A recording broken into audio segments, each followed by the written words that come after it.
Y desde Austria llegó a la Argentina con un bagaje colmado de sueños, de ilusiones, de pocas cosas, como nos decía Silke, que es la personalidad que entrevistamos, que nos recibió en su hermosa casa, luminosa y realmente creativa, para contarnos de su historia. Digo, con pocas cosas a las que ella nombró lo que me hacía feliz.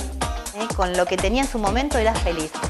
Son frases que yo tomo de cada uno de los entrevistados que realmente me permiten entender por qué completaron sus sueños y por qué pueden ser personas exitosas desde lo que se proponen. Yo creo que el pensar y repensar las cosas de manera positiva nos permite crecer. De eso se trata la vida. Quiero que conozcan a Silke, esta artista polifacética, lo dije al presentar el programa, que ella el arte le vino genuinamente a su mente, a sus sentimientos, a su espíritu y pudo plasmar nada más y nada menos que los arcanos mayores en obras de tapices que son geniales, que han sido expuestas a lo largo del mundo a las exposiciones más importantes para los reyes de España, para distintas personalidades que admiran el arte. Nosotros pudimos admirarlo, estuvimos tomando un rico café con ella. De hecho, me ha hecho unos regalos que los atesoro en el corazón, estoy estudiando. Hoy quisimos hablar y comenzar a hablar con ella un poco sobre su historia de vida y sobre la creatividad, ya que realiza talleres de creatividad. De esto se trata.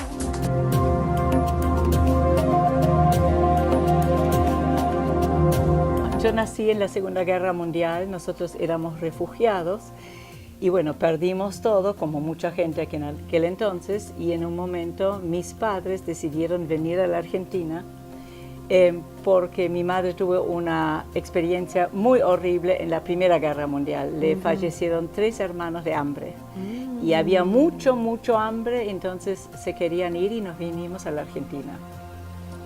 Y bueno, y de ahí es que... ¿De qué lugar? ¿Dónde naciste vos precisamente? Nosotros somos de Viena, de Austria, pero nací después afuera porque había muchas bombas, etcétera, claro. ¿no?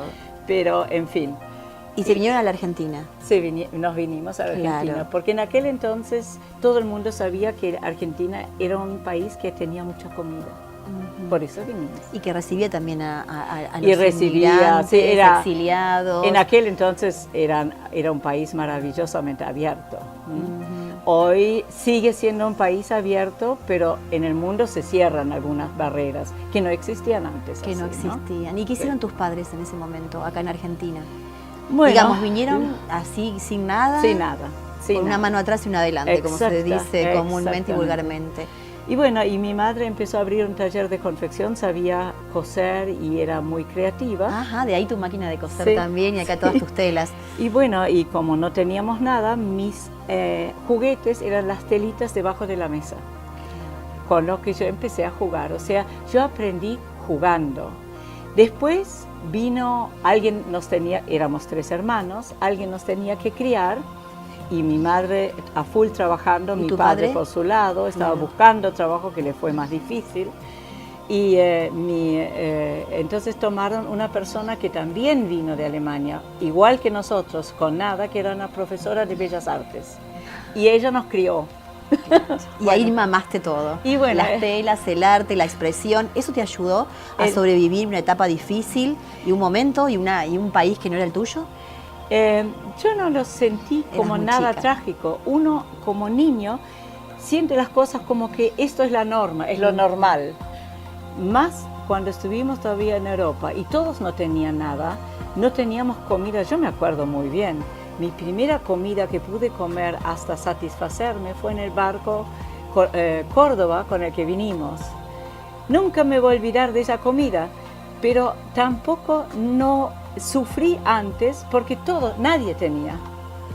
Entonces cuando todos están igual, un niño cree que eso es la vida, no extraña nada diferente. Bueno, y llegamos acá y bueno, era esa nuestra situación.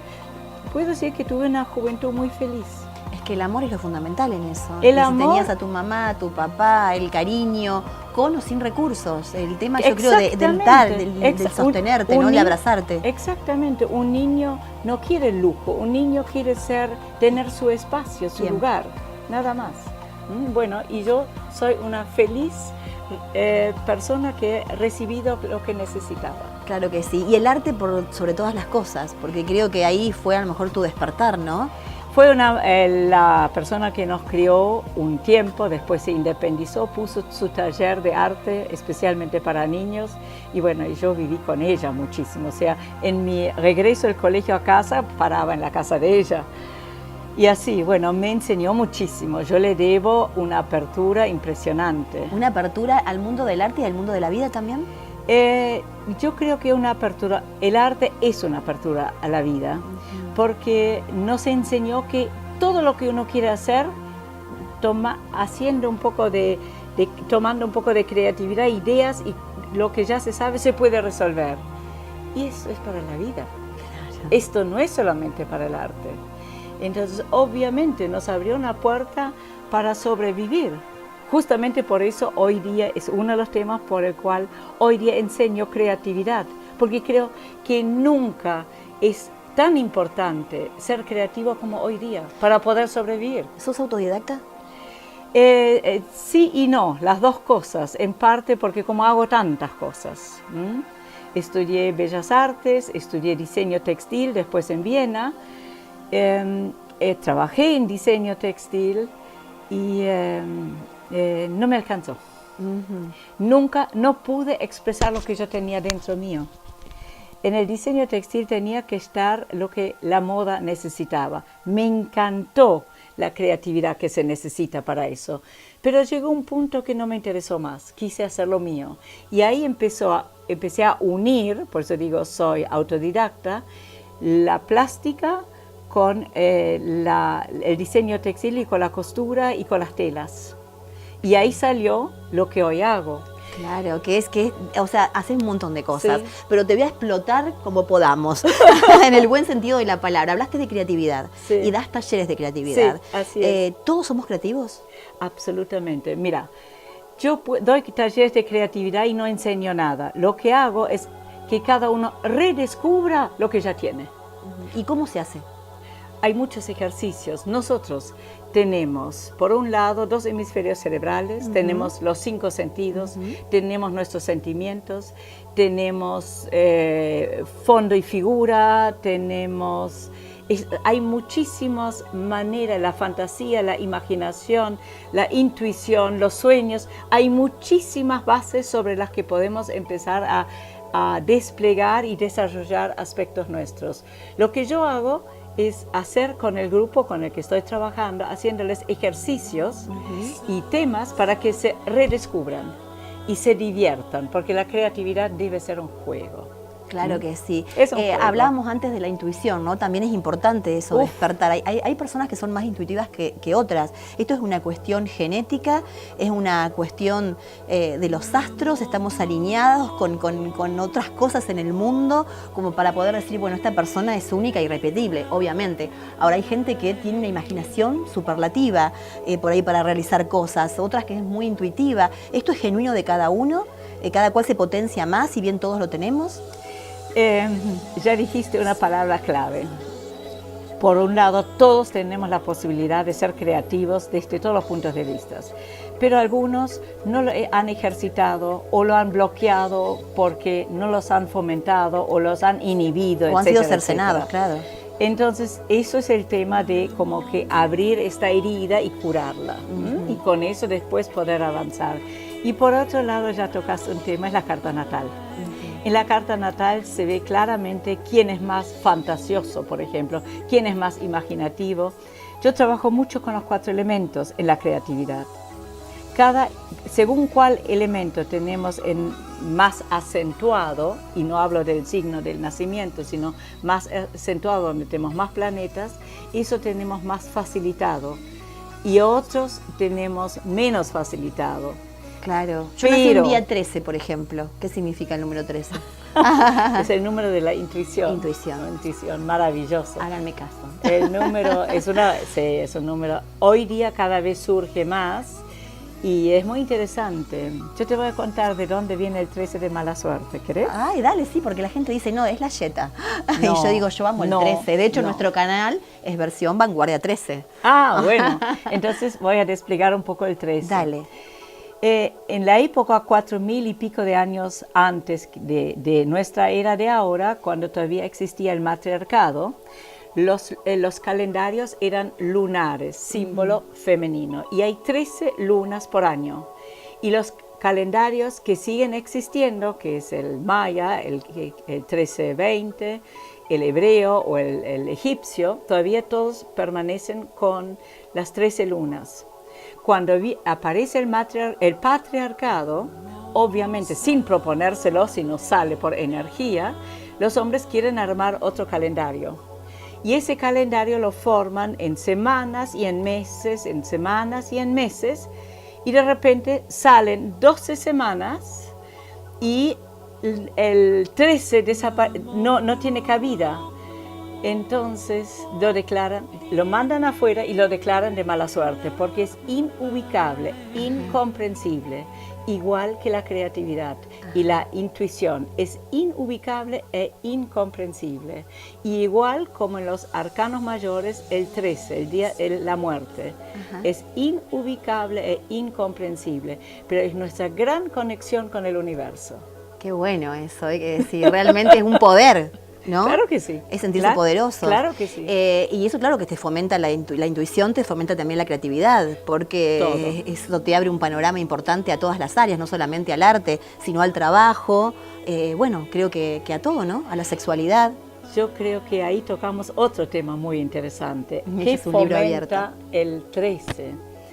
El 13 nos fomenta, la intuición nos fomenta la unión con el universo. Yo dentro de la creatividad siempre digo, hay muchas formas, está la creatividad práctica, la creatividad específica, el brainstorming, la creatividad pensando con la cabeza, hay muchas maneras, pero para mí la más importante es abrirnos al universo y canalizar. ¿Qué es lo que recibimos de ahí? Lo que está en el campo. Hoy día se habla mucho del campo, por fin. Antes solo los hindúes hablaban de la casa. Hoy día nosotros hablamos de un campo que tenemos todos acceso, se ve en constelaciones familiares, se ve en muchos otros aspectos, que si nosotros estamos abiertos podemos recibir información inmediata de todo. Y yo apoyo que la persona, según la energía que tiene y según hacia dónde va su apertura, recibe la imagen, la idea, el proyecto, lo que el universo tiene para él. Y eso tiene que ver con la intuición y tiene que ver con el 13. Qué bueno, qué lindo, qué lindo. La verdad que bueno, te vamos a seguir visitando para que nos cuentes de todos los números. A la gente le encanta todo esto. Sabés que para terminar con esto del 13, ¿no? Una persona conocida le dice a otro amigo mío, dice, vos tenés que grabarla, porque ella te va a tirar 20 ideas juntas y después por ahí me olvidé de qué ideas dije, pero me brotan y no sé de dónde. Y eso es una realidad. A veces hay que trabajarlo un poco más porque decís, bueno, ¿y de dónde me vienen todas estas ideas? Claro. Entonces ahí uno entiende que hay algo más allá, ¿no? Que es esto de dónde venimos y hacia dónde vamos. ¿Y qué somos? ¿Y qué somos? Bueno, eso es mi leitmotiv en mi vida, o sea, es mi búsqueda. Y hoy que ya tengo muchos años, me doy cuenta que todas las cosas que hice, por más aparentemente dispersas que parecen, todos apuntan a descubrir eso. Siempre me ha interesado las antiguas sabidurías, los conocimientos, los libros antiguos, o sea, cuando todavía no han sido manipulados, donde viene muy limpio. Claro. Y esto, sumar a la apertura y al conocimiento de hoy. Y cada vez hace más juego lo antiguo con lo actual. La antigua sabiduría, que cuando vos lees esto que sigue siendo sagrado y que aún no fue manipulado, creo que hace alusión a cosas que uno está descubriendo también ahora, ¿no? Puede ser a distintas edades. Por supuesto. Es el conocimiento básico de nuestra existencia. ¿Y hacia dónde vamos, Silke? Y hacia la luz y hacia la unión de todos. Y a mí me gusta mucho. Yo siempre veo luz. Cuando veo imágenes, siempre vas a ver que mis imágenes tienen muchas veces un foco de luz. Acá lo ves. Sí, ahí lo ves. Es verdad. Sí. Sí, hay focos de luz. Necesito plasmar lo que veo y veo que vamos hacia la luz. La luz nos espera. Y hay otro tema muy lindo, fíjate qué interesante. Comúnmente está como conceptuado que la luz es lo divino y la oscuridad es lo negativo, lo diabólico, lo despreciable, lo tenebroso. Y comúnmente está pensado que los dos tienen el mismo poder. Sin embargo, te voy a dar un ejemplo. A ver. Si yo tengo una casa totalmente oscura y afuera hay un sol brillante, abro las persianas y el sol ahuyenta la oscuridad. Es más fuerte, ¿es verdad? Al revés no funciona. Si yo tengo una casa totalmente luminosa y afuera hay noche, yo abro las persianas, la oscuridad nunca puede ahuyentar a la luz. Siempre el camino hacia la luz es el que vamos.